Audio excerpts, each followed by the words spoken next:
Bonjour et merci de recevoir le pain de vie chez vous. Je connais mes brebis, nous dit Jésus. Jésus connaît chacune de ses brebis et elles écoutent sa voix. Elles le suivent et il leur donne la vie. Pour Jésus, le bon berger, nous ne sommes pas une masse informe d'hommes et de femmes. Non, il connaît chacune d'entre nous. Il nous accompagne chacun et chacune. Il prend soin de nous et voilà pourquoi il nous connaît. Et c'est pour ça qu'il nous sauve chacun.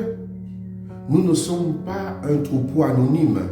Nous sommes connus. Notre nom est connu du Seigneur.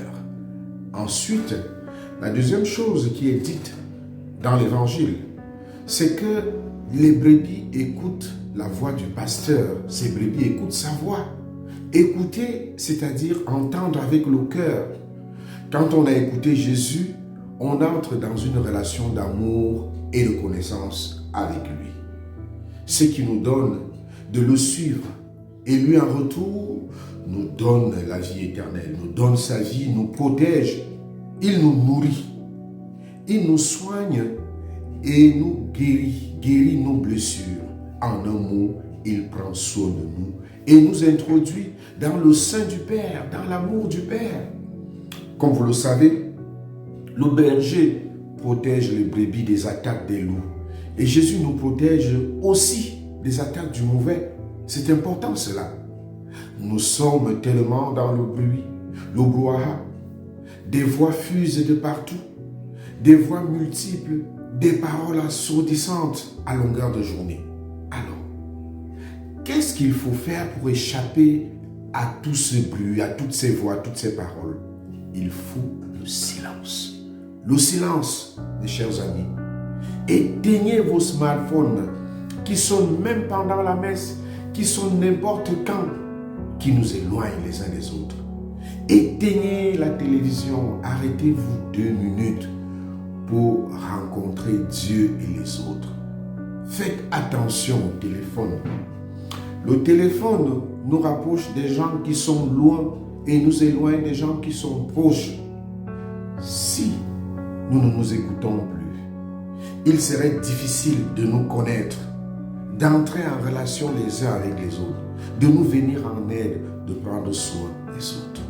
Jésus est la parole de Dieu qui est venue jusqu'à nous dans la chair, mais cette parole ne sépare pas de Dieu, ne nous sépare pas du Père. Voilà pourquoi Jésus peut nous dire, le Père et moi, nous sommes un. C'est celle qui écoute sa voix, sa parole. Jésus les introduit alors dans la communion de vie avec le Père. Avec Jésus, le bon pasteur, le bon berger, une passerelle existe entre misère et miséricorde. Le chemin que l'Évangile nous propose alors, c'est d'écouter la voix du Seigneur. Les brebis écoutent ma voix, dit Jésus. Cette parole de Dieu, c'est le trésor que l'Église a en dépôt. C'est le trésor qui anime la vie de l'Église. Apprenons à écouter la voix du berger. Créons les conditions de cette écoute dans un monde de bruit où le silence est rare. Osons l'écoute de la voix du berger. Il saura prendre soin de nous. Il nous enseignera comment faire la volonté du Père, comment prendre soin des autres.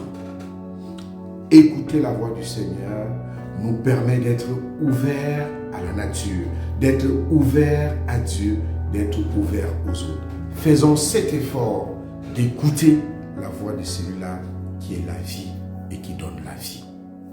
Amen. Bonne journée.